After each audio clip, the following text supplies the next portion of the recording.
أصدقائي في القناة وأولادي حبايبي تيمور وطارق، يلا بينا نحفظ كلمات جديدة مع بعض.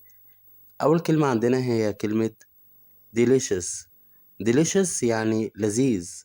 delicious لذيذ. تاني كلمة معانا هي كلمة dinner. dinner يعني عشاء. dinner عشاء.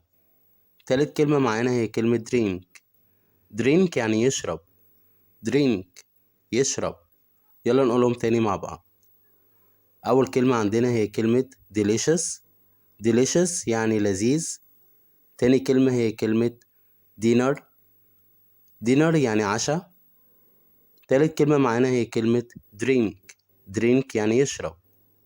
متنسوش تدعموا الفيديو بلايك وشير علشان القناة توصل لكل الناس. شكرا جزيلا. Thank you so much.